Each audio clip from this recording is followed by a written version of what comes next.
बसवास करुवा समस्त भाई भौणी मानक मोर कोटि कोटि प्रणाम जणाइबा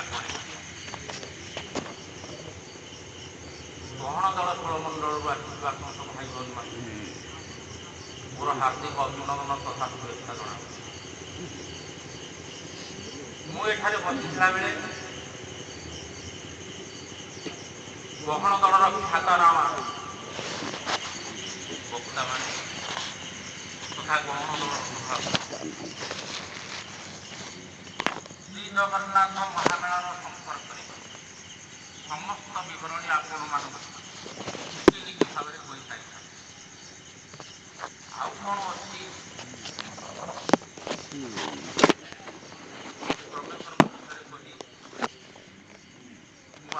संतुष्ट करी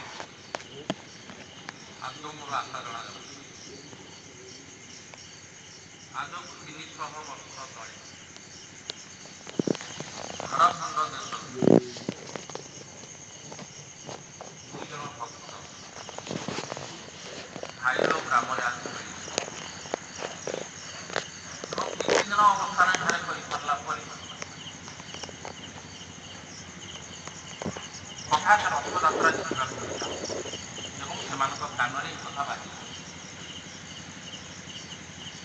से रथयात्रा देखा भाईर प्रवणा झारखंड आसवा भक्त पादरे चाली चाली श्रीमंदिर एवं श्रीमंदिर पहुँचार किसी समय पर विजय कर श्री जगन्नाथ को भेटा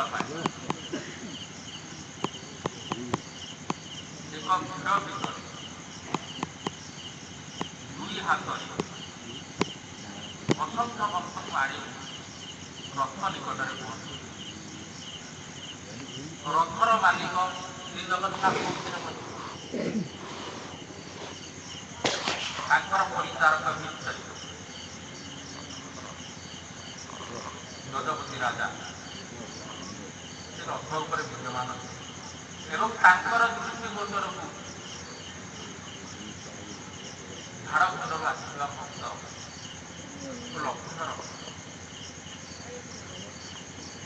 एवं दुई हाथ में पेलिकी जिते भक्त जाए श्री जगन्नाथ दर्शन करने से स्थान विशेष दृष्टि है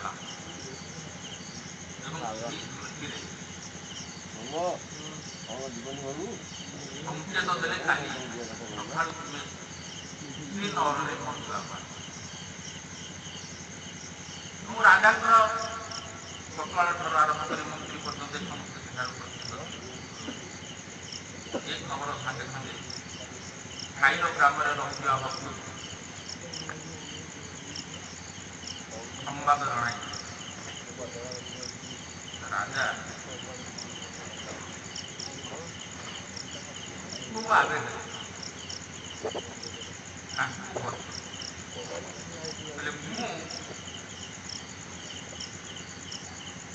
मो सागर युद्ध करने भक्त बसला आप गजपति राजा जन साधारण लोक मोर सहित आप कौन युद्ध कर तथापि आप जो आदेश करूँ मुझे नतमस्तक हो पालन कर श्रीमंदिर भर राजा भक्त तार श्रीमंदिर परदिन सका श्रीमंदिर पाख गला बेल एक विराट पत्थर पाखे था राजा पाखे पहुंचला भक्त कौन कर पत्थर खंड भल भाव दृष्टिगोचर पत्थर एक जला अच्छे पत्थर गोटे जला ना बात जला जो प्रकार आप पत्थर श्रीमंदिर पाखे दक्षिण पटे उत्तर पटे ରାଜା ସେଠାରେ ପହଞ୍ଚିଲା ପରେ କହିଲେ କ'ଣ ଦେଖିଛ? ନା ନାଇଁ ଆଜ୍ଞା ସୁନ୍ଦର ପଥରଟି ଦେଖିଛ? ନା କ'ଣ ଚାହୁଁଛ? टाइम कितना है? टाइम 7:15 चलो चलो चलो अरे कभी चला ବଳ ପହରିଲାରେ କହିଲେ ପଥର ଖଣ୍ଡିକ ଯଦି ଆପଣ ମୋତେ ଦିଅନ୍ତି ତାହେଲେ ମୁଁ ନେଇଯାଉନ। ଯେଉଁ ପଥରକୁ 50 ଲୋକ ଟେକି ପାରିବେ ଆଜିକାଲି ସମୟରେ 100 ଲୋକ ନେଇଯିବ। କେତେ ଦେଲ ଅଛି ଆଳିର ଏକ ସ୍ଥାନରେ ଏମିତି ପଥରଟି ଅଛି ଯେ ବର୍ଣ୍ଣନ କରିପାରିବ। ପଥରର ପରିସୀମା କେମିତି ହବ ତାକୁ ଆପଣ ଯେମିତି ଦେଖନ୍ତୁ କହିଲେ ଅଣ୍ଟା ପର୍ଯ୍ୟନ୍ତ ଆସିବ ଆଉ ସେହିପରି ଭାବରେ ସେ ପଥର ରାଜା ଆତଙ୍କିତ ଭାବରେ ନେଇଯାଉନ ଆମର ମୁଣ୍ଡକୁ ସେ ଦେଇଦେବେ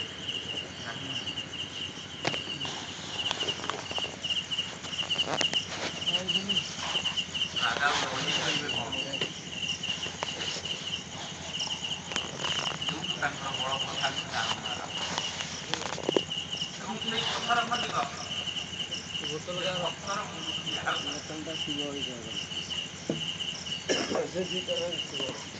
ତାପରେ ରାଜା ପଚାରିଲେ କ'ଣ କରିବ ଆଉ ତୁମ ଘର କେଉଁଠି?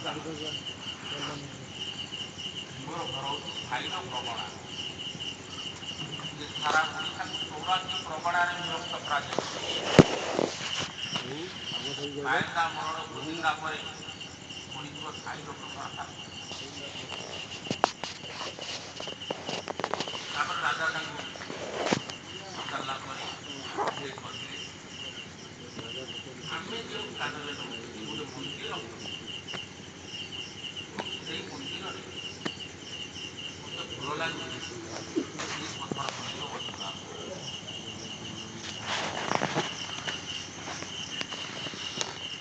ରାଜାଙ୍କ ନିକଟରୁ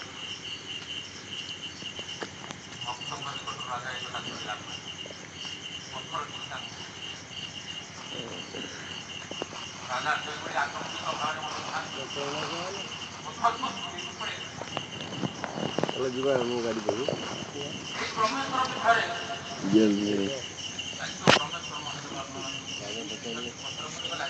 ପଥର ଖଣ୍ଡ କରି ଗୋଡ଼ି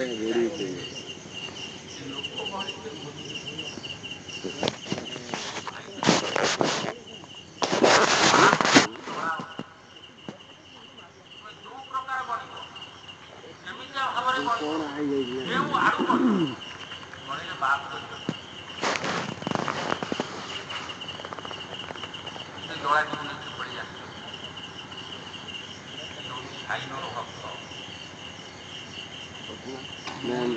ଗାଡ଼ି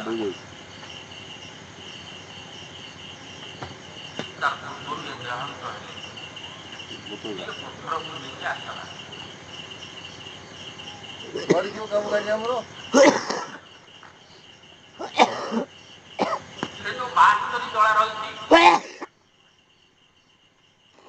ଆପଣମାନେ ସମସ୍ତେ ଗାୟତ୍ରୀ ବିଷୟରେ ଜାଣିଛନ୍ତି। ରେଡ଼ିଓ ଠାରୁ ଆରମ୍ଭ କରି ଖବରକାଗଜମାନେ ଅନେକ ସ୍ଥାନରେ ଆମର ସଭାପତି ଏକମ ଗାୟତ୍ରୀ ପାଖରୁ ପ୍ରାୟ 24 ଗାୟତ୍ରୀ ଖଣ୍ଡେ ଗାଇଥାନ୍ତି।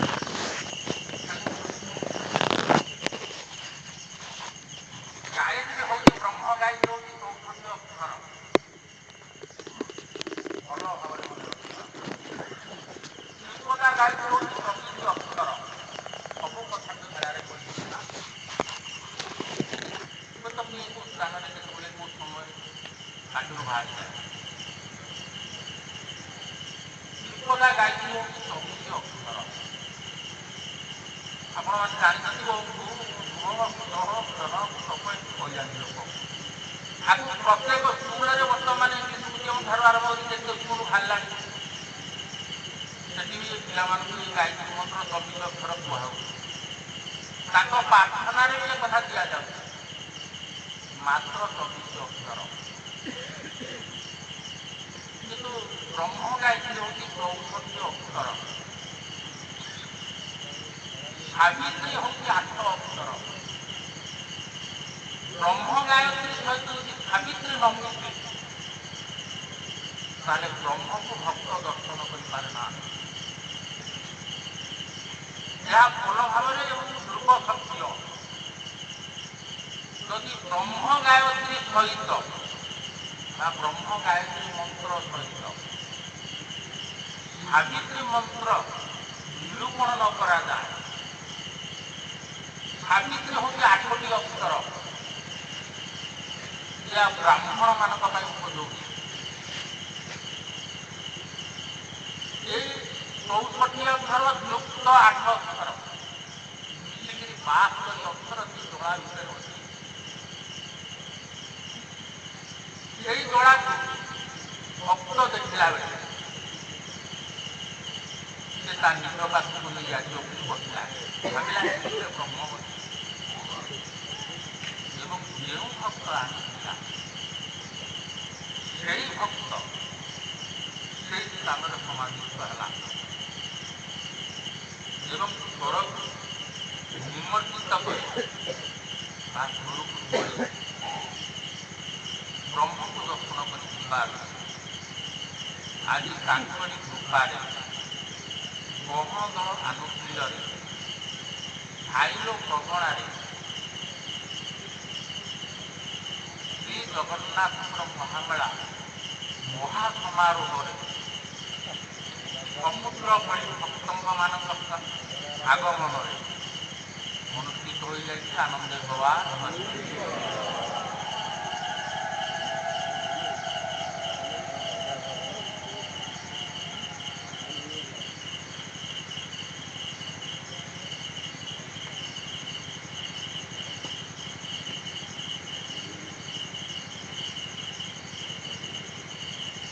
ବ୍ରହ୍ମ ହେଉଛି ଅଜର ଏବଂ ଅମର, ବ୍ରହ୍ମ ହେଉଛି ଅବିନାଶ। ବ୍ରହ୍ମକୁ ଦର୍ଶନ କରିବା ଏତେ ସହଜ ସାପେକ୍ଷ ନୁହେଁ।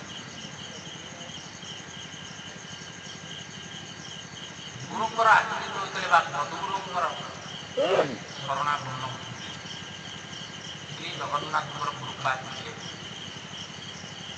ବ୍ରହ୍ମକୁ ଦର୍ଶନ କରିହୁଏନା। ବ୍ରହ୍ମକୁ ଅନୁମାନ କରିହୁଏ, ବ୍ରହ୍ମକୁ ଅନୁଭବ କରି। ଆଉ ଯେଉଁ କହିଲି ଖାଇଲ ପ୍ରଗଣା 12 କୋଟି ନାମା, ଖାଇଲ ବୋଲି ଗୋଟେ ଜିନିଷ ତା ଭିତରେ ଲାଗେ। 12ଟି ନାମା ମାନେ 12ଟି ସ୍ଥାନ ବା 12ଟି ଗାଁ, ଆମେ ଯାହାକୁ ଗ୍ରାମ ବୋଲି କହୁ। 12ଟି ନାମା, ଯାହାର କାରଣ ହେଉଛି ଯାଉଛି ପବନ ବାରକୁ ବାର, ଯାଉଛି ପବନ ବାରକୁ ବାର, ବାରକୁ ଗୁଣି ଗୁଆକାର, ବାର ବାରକୁ ଗୁଣି ଗୁଆକାର, ବାରେ ମନର ବାରରେ ପଡ଼ି, ବାରେ ମନର ବାରରେ ପଡ଼ି, ତ୍ରିପୁଟ ମଧ୍ୟରେ ଦିଶିବ ଜଳି, ତ୍ରିପୁଟ ମଧ୍ୟରେ ଦିଶିବ ଜଳି, ଲୟ ଅଙ୍ଗରେ ଏହାକୁ ଦେଖିବ, ଲୟ ଅଙ୍ଗରେ ଏହାକୁ ଦେଖିବ, ଆତ୍ମାର ମଧ୍ୟରେ ଗୋଚର ହେବ ଏ ନାମକୁ କରୁଥା ଜାରି, ନାମକୁ କରୁଥା ଜାରି। କମଳ ମନ୍ଦିରେ ଅଭୟ ଦୂରରେ ଦୃଶ୍ୟ ହେଉଥାନ୍ତି ଧରି, ଦୃଶ୍ୟ ହେଉ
ମହାପୁରୁଷ ମାନେ କିନ୍ତୁ ସେ ମହାଶୂନ୍ୟ ମଣ୍ଡଳରେ ଯେଉଁ ମହାବ୍ରହ୍ମ ରହିଛି ତାକୁ ନିରୂପଣ ଏପର୍ଯ୍ୟନ୍ତ କରିପାରିଲା। ସେ କୌଣସି ଶାସ୍ତ୍ରରେ ଗୀତା ଭାଗବତ ପୁରାଣ ବେଦ ବେଦାନ୍ତ ଆଦି ଦେଖି ଅନନ୍ତ କୋଟି ଶାସ୍ତ୍ର ଭିତରେ ଦେଖିବାକୁ ମିଳେ। ବ୍ରହ୍ମ ଯେଉଁ ସ୍ଥାନରେ ଅଛନ୍ତି ତାଙ୍କୁ ଏବଂ ବ୍ରହ୍ମ ଯେଉଁ ସ୍ଥାନରେ ରହି ଅଛନ୍ତି ସେ ଦିନେ ଚିନ୍ତା କଲେ। ସେ ଦିନେ ଯେତେବେଳେ ଚିନ୍ତା କଲେ ଯେ ମୁଁ ଏହି ସ୍ଥାନରେ କଳ୍ପ କଳ୍ପାନ୍ତର ଯୁଗ ଯୁଗାନ୍ତର ରହିକି କିଛି ଲାଭ ହେବ। ତେଣୁ ସେ ସୁପ୍ତ ଜାଗ୍ରତ ଏକଥା ଚିନ୍ତା କଲା ପରେ ଏକ ଜାଗ୍ରତ ବ୍ରହ୍ମଟି ଜାଗ୍ରତ ହେଲା। ଭଲ ଭାବରେ ମନ ଦେଇ ଶୁଣ। ବ୍ରହ୍ମ ଯେତେବେଳେ ଜାଗ୍ରତ ହେଇଗଲେ ସେ ଚିନ୍ତା କଲେ ମୁଁ ଏ ମର୍ତ୍ତ୍ୟ ମଣ୍ଡଳକୁ ଛାଡ଼ି ଯେଉଁ କଥା ସଭାପତି ମହାଶୟ ଭମର ବାବୁ କହୁଥିଲେ ଆମର ଗଞ୍ଜା ବ୍ରହ୍ମପୁର ମଣ୍ଡଳର ଉତ୍ସବ ବାବୁ। ସେଇ ବ୍ରହ୍ମ ଯେତେବେଳେ ଜାଗ୍ରତ ହେଇଗଲେ ସେଇ ଜାଗ୍ରତର ଅଦ୍ଭୁତ ଭାବ ଅଦଭୁତ ଭାବ ଜରିଆ ଅଦ୍ଭୁତ ଭାବରେ ତାକୁ କୁହାଯାଏ ବା ଯାହାକୁ ଅକଳିତ ବୋଲି କୁହାଯାଏ। କିଛି କଳନା କଳ୍ପନା କରି ହେଲା କି ଆଖିକି ଦୃଶ୍ୟ ହେଲା ସେ ଟିକେ ଆଖିକି ପାଏ ନାହିଁ।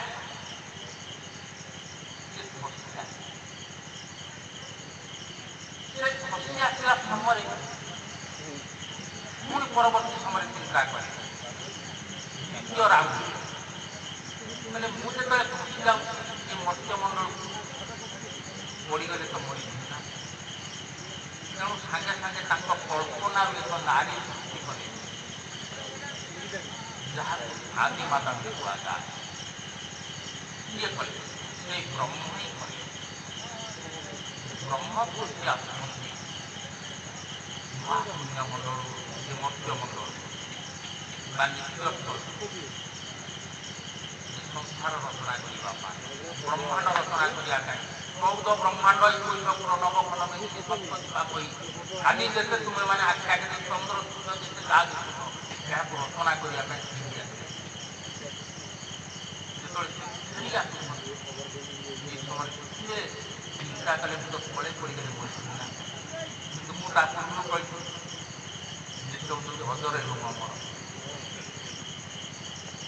ସେ ଯେତେବେଳେ ଚିନ୍ତା କଲେ ଯେ ଏକ ନାରୀ ସୃଷ୍ଟି କଲେ ନା ତାଙ୍କ କଳ୍ପନାରୁ ଯେ ନାରୀ ତାକୁ ଆଦିମାତା ବୋଲି କୁହାଯାଏ।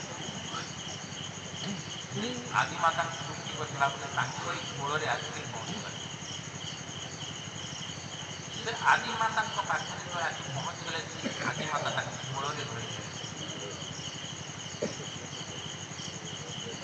ମା କୋଳରେ ଧରିଥିଲେ। ସେ ଯେଉଁ ବ୍ରହ୍ମପୁରୁଷ ଆସିଲେ ତାଙ୍କର ନାମ ପଚାରିଲେ ଆଦିମାତା ତମେ କିଏ? ନା ମୁଁ ସ୍ୱୟଂ ଅନାଥ। କିଏ କହିଲେ? ବ୍ରହ୍ମ କହୁଛି ମୋ ନାମ ହେଉଛି ଅନାଥ। ମୋ ନାମ ଅନାଥ ନା। ତାପରେ ସେ ରୂପ କହିଲେ ଆଗ ମାଆର ସୃଷ୍ଟି ହେଲେ କି ଆଗ ବାପାର ସୃଷ୍ଟି ହେଲା। ଅନେକ ସାଧୁ ସନ୍ଥମାନେ ମାଆର ସୃଷ୍ଟି ଆଗ ସୃଷ୍ଟି କରିଛନ୍ତି। ଅନେକ ସାଧୁ ସନ୍ଥ କହିଛନ୍ତି ପରମ ପୁରୁଷ ଆଗ ସୃଷ୍ଟି ହେଇଛନ୍ତି। ଅନେକ ଶାସ୍ତ୍ରରେ ମଧ୍ୟ କଥା ଦେଖିବାକୁ ପଡ଼େ। ଯାହା ଗହଣଦଳ କହେ ତା ଶାସ୍ତ୍ର ପୁରାଣ ବିଦିତ। ମନ ଗଢ଼ା କଥା କହେ ନାହିଁ। ଗହଣଦଳର ମାତ୍ର ଗୋଟିଏ ମାତ୍ର ଜିନିଷ ଅଛି, ସେଠି ଆପଣମାନଙ୍କର ଏ ପ୍ରକାର ଯେ ବ୍ରାହ୍ମଣ ସେଠି ନିଆଁଟି ଲଗେଇକି ସେଠି ନିଜ କରୁଥିଲା ଗୋଟିଏ ଦୀପଟେ ଏବଂ ପ୍ରତ୍ୟେକ ପତ୍ରିକାରେ ଗହଣଦଳର ଗୋଟେ କଥା ଲେଖା ଥାଏ। ସେ କଥା ଗହଣଦଳର ଭାଇ ଭଉଣୀମାନେ ଯେ ବୁଝିପାରନ୍ତି ନାହିଁ ଗୋଟେ ନିଜ ଦାୟିତ୍ୱ ନିଜେ ରଖନା ପୂର୍ବପୁରୁଷମାନେ ଯୋଗ ଦେବ। ତୁମ ଦାୟିତ୍ୱ ଗହଣଦଳ ନେବ ନାହିଁ ନା ଭଗବାନ ବି ନେବନି ନା ଜଗନ୍ନାଥ ପୁରୀରେ ଯିଏ ଅଛନ୍ତି ସିଏ ନେବେ। ସେ ଯେତେବେଳେ ଢୁକି ଆସିଲେ ତାଙ୍କ ମାଆଙ୍କ କୋଳରେ ଦେଖିଲେ, ତାଙ୍କୁ ପଚାରିଲେ ମା ଆଜି ମାତା ପଚାରେ ତୁମ ନାମ କ'ଣ? ମୋର ନାମ ଜଗନ୍ନାଥ।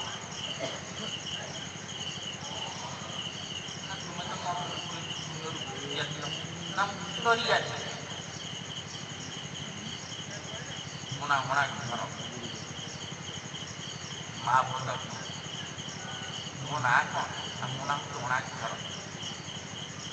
ନା ଆଗ କହିଲେ ଅନାକି, ନା ମୁଁ ଫେରି ଆସିବାରୁ ମୋ ନାଁ ହେଲା ଅନାକି। ମୁଁ ତୁମ କୋଳରେ ପହଞ୍ଚିଗଲା ଠାରୁ ମୋ ନାଁ ହେଇଗଲା ଅନାକି। ତାକୁ ସିଦ୍ଧଗିରି ମହାପୁରୁଷ ଲେଖିଛନ୍ତି। ତାଙ୍କ ନାଁ ଅନାଦି ବୋଲି କୁହାଗଲା। ଅନାଦିକି ଯେତେବେଳେ ଆଦି ମୋତେ ଦେଖିଥିଲେ ବିଭିନ୍ନ କଥା ବିଭିନ୍ନ କାରଣରୁ ତାଙ୍କ ରୂପରୁ ତାଙ୍କ ମନ ଭିତରେ ଜାଗ୍ରତ ହେଲା। କାରଣ ଯେହେତୁ ସେ ହେଉଛନ୍ତି ନାରୀ, ଆଦି ମାତାଙ୍କ ମୁଣ୍ଡରେ ଏକଥା ଯେତେବେଳେ ପଶିଗଲା, ଆଦି ମାତା ଏବେ ଧୀରେ ଧୀରେ କଳ୍ପନାରୁ ମୋହିନୀ ରୂପ,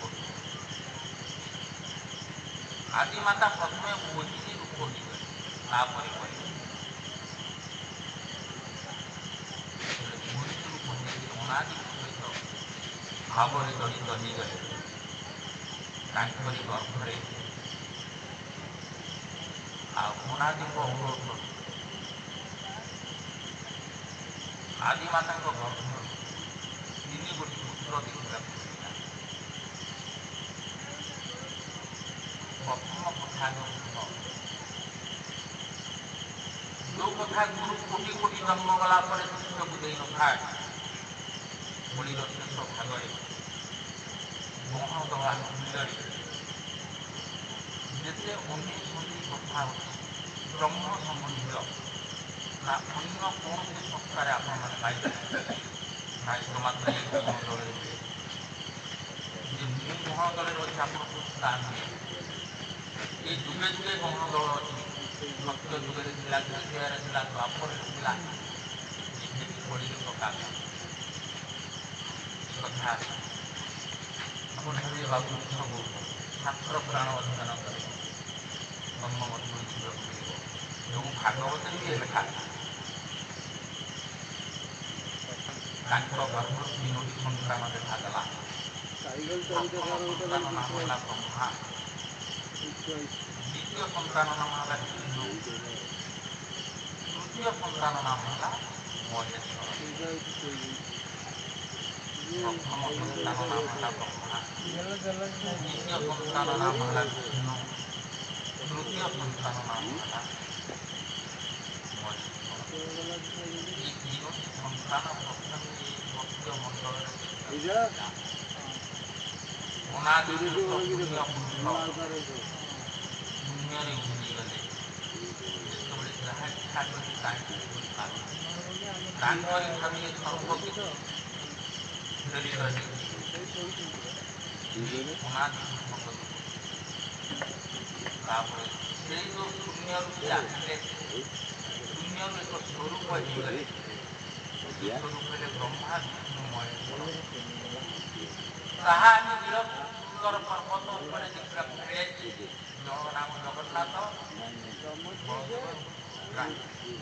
ସେଇ ହେଉଛନ୍ତି ସତ ରଜ ତମ, ବ୍ରହ୍ମା ବିଷ୍ଣୁ ମହେଶ୍ୱର। ଜଗନ୍ନାଥ ବଳଦେବ ସୁଭଦ୍ରା ଥିଲେ। ଅନେକ ଶାସ୍ତ୍ର ପୁରାଣରେ ଅନେକ ପ୍ରକାର ଲେଖା ଭକ୍ତ ହେଲେ ତାକୁ ମିଳେଇକି ରଖିବ। କିଏ କେତେ ପ୍ରକାର ଭାବରେ, କିଏ କେତେ ପ୍ରକାର ଚିନ୍ତାଧାରାରେ, କିଏ କେତେ ପ୍ରକାର କଳ୍ପନାରେ ଅନେକ ଶାସ୍ତ୍ର ପୁରାଣ ଲେଖିଛନ୍ତି। ଆଉ କେତେ ଶାସ୍ତ୍ର ପୁରାଣ ପୃଥିବୀ ଭିତରେ ଅଛି। ସର୍ବଶାସ୍ତ୍ର ଉପରେ ସର୍ବଶ୍ରେଷ୍ଠ ଭାଗବତରେ ଯାହା ଲେଖା ଅଛି, ବାଇବେଲରେ ତାହା ଲେଖା ଅଛି। ବାଇବେଲରେ ଯାହା ଲେଖା ଅଛି, କୋରାନରେ ସେଇଆ ଲେଖା ଅଛି। କିଛି ଡିଫରେନ୍ସ ନାହିଁ, ପାର୍ଥକ୍ୟ କିଛି ନାହିଁ। ପାଠ କରି ଜାଣିଥିଲେ ତତ୍ତ୍ୱ ବୁଝିଥିଲେ ଗୋଟେ ଭାଷୀ। ପାଠ ଯଦି ତୁମେ ଠିକ୍ ପଢ଼ି ଆଜି ତ ତୁମେ ତେର ପ୍ରକାର ଭାଷା ରହିଛି। ଯେଉଁ ମୁନିର ଯେଉଁ ପ୍ରକାର ଭାଷା ଲେଖିଛନ୍ତି, ଗୋଟିଏ କଥା ଲେଖିଛନ୍ତି, ତାକୁ ଅଳଙ୍କାର ଦେଇକି ଲେଖିଛନ୍ତି ଏତେ ସୁନ୍ଦର ଭାବରେ।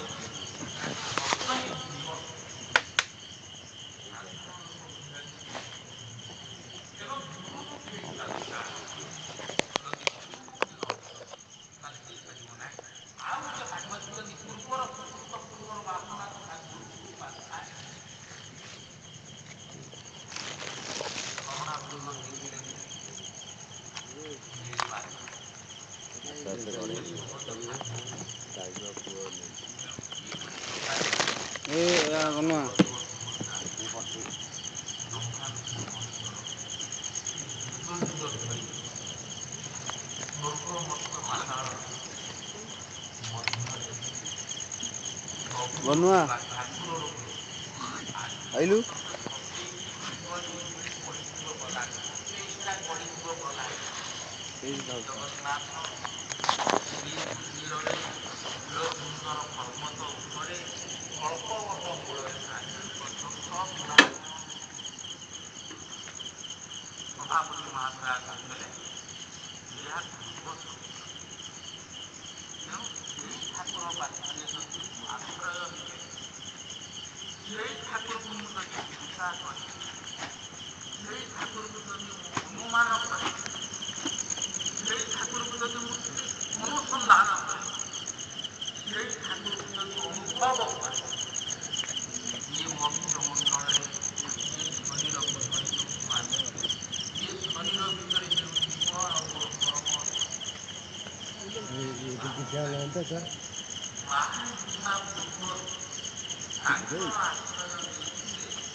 ବର୍ତ୍ତମାନ ବୁଝିପାରୁଥିବ ସଂସାରର କଥା।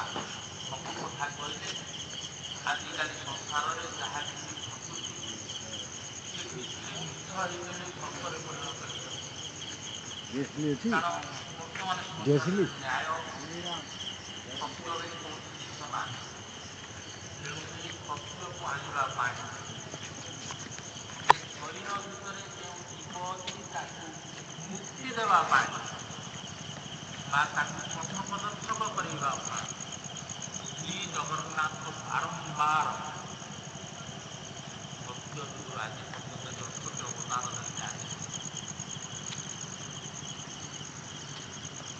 ବିଭିନ୍ନ ରୂପରେ ଭ୍ରମଣ କରି କେତେ ପ୍ରକାର ରୂପ ତଳେ ଦେଖିଛନ୍ତି ପାଖରେ ତାଙ୍କ ଘର। ଆଉ ଅନେକ ଅବତାର ତଥାପି ଭାଗବତରେ ଲେଖା ଅଛି। ସେ କଥା କହିଲା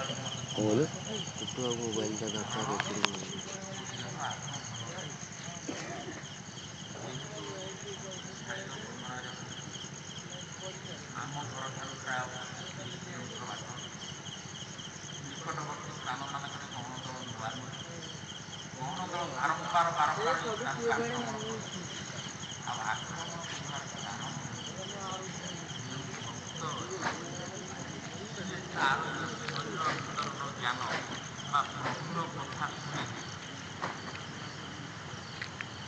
ଶେଷ ସମୟରେ ପଡ଼ିବ ସେ ଟିକେ ହେଲେ ଆନନ୍ଦ ଉପଭୋଗ କରିବ। ତାର ଏ ଟିଭି ଦେଖିବାରେ ମନ ନଥିବ, କି ନାଟ ତାମସା ଦେଖିବାରେ ମନ ନଥିବ, କଟକରେ ଯେଉଁ ଦହିବରା ଆଳୁଦମ ବିକ୍ରି ହେଉଛି ସେଥିରେ ମନ ନଥିବ। ଭକ୍ତ ସଦାବେଳେ ପ୍ରୟାସ କରିଥାଏ ଭଗବାନ ଘରେ ପିଲା ଠାରୁ ଆରମ୍ଭ କରି ଯାହା ଘଟଣା କାହିଁକି ନାମ ମଧ୍ୟରେ ନିବେଦନ ଥାଏ। ଏହିପରି ଭାବରେ ଶ୍ରୀ ଜଗନ୍ନାଥ ଶ୍ରୀମନ୍ଦିର ଭିତରୁ କଳିର ଶେଷ ସମୟ କଳିକି ଅବତାର ହୁଏ ବୋଲି ସେ ଅନେକ ଶାସ୍ତ୍ରରେ ମୁଁ ପଢ଼ିଛି। କିନ୍ତୁ ମୋର ପାପ ଯୋଗୁଁ ଲୋକଟି କିଏ ଏପର୍ଯ୍ୟନ୍ତ ଆମେ ତାକୁ ଆଜକୁ 35 ବର୍ଷ ଧରି ମହୋତ୍ସବ ମାଧ୍ୟମରେ ପୂଜାର ଉଡ଼ା ଚାଲିଛି। ଓ ଜଗନ୍ନାଥ ସ୍ୱାମୀ କାରଣ ସେ ନ ଆସିବା ପର୍ଯ୍ୟନ୍ତ ଶ୍ରୀ ଜଗନ୍ନାଥ ମାନବ ଦେହରେ ନ ଆସିବା ପର୍ଯ୍ୟନ୍ତ ଭଲ ଭାବରେ ପାଳନ କଥା ହବ ନା। ଆଉ ମୋ ଆଖି ଆଗରେ 10,000 ଖଣ୍ଡେ ପ୍ରଭୁ ଠାକୁର ଦେଖିଥାନ୍ତି। ଏମିତି ସାରା ଦିନ ସାରା ରାତି କୁହନ୍ତି ଗୋଟେ ଯାଯାବର ବ୍ରହ୍ମାଣ୍ଡ ବୁଲି ବୁଲି ମୁଁ ଆସିଲି। ଯେଉଁ ଲୋକ ପାରି ଗୁଣ ଅଛି, ଯେଉଁ ଗୁଣର କାରଣ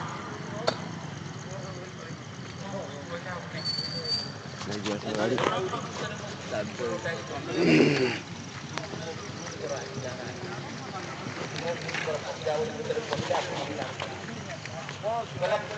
କହିଲା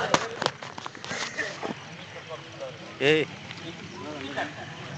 କେମିତି ଫୋନ୍ କରିଛି ରେକର୍ଡ଼ିଂ ହେଉଛି ତ ତୋର ବାଲାନ୍ସ କ'ଣ ଅଛି କେମିତି ରେକର୍ଡ଼ିଂ କରିବି ହଁ ଏଟା ଓକେ କରିବି।